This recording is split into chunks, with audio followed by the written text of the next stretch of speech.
Hi agents, let's talk about title commitments. How many of you actually take the time when you get a title commitment to go through it? Or do you just shove it over in a folder and put it away and figure the title company's got it? Well, I'm here to tell you reading your title commitment is extremely important, especially if you don't want problems at the last moment. And so what are some of the things that you need to pay attention to in your title commitment? Well, the problems are usually in Schedule C, which is going to tell you if there's any liens against the property or there's monies owed and so forth. So that's always important to go through and a very easy one to scan for any encumbrances or liens. Schedule C, you should always review it and make sure that your client doesn't owe IRS, owe a painter,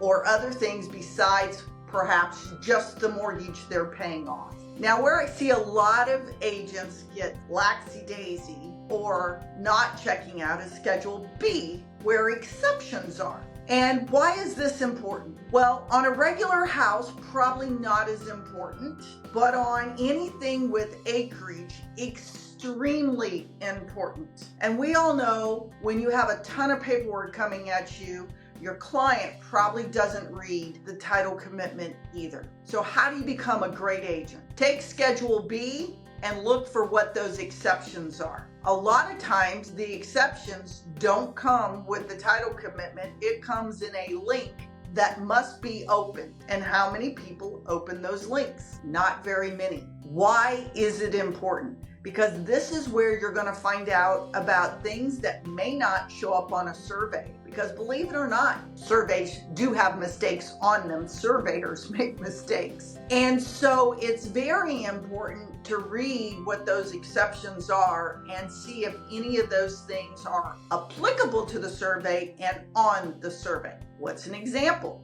Let's say there's a right-of-way easement. Wasn't on the survey, and the next 10 neighbors have the right to go right through the middle of that property to get to their property.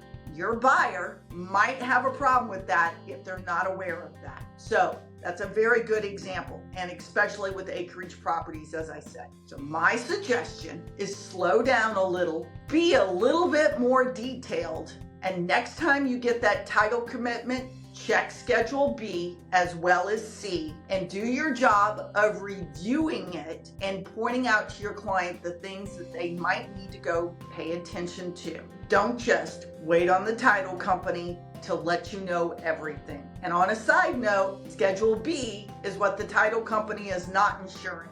So it's not their job to come back to you and tell you what they're not going to insure. So take some time, slow down, read your title commitments. I can never answer any questions or help you.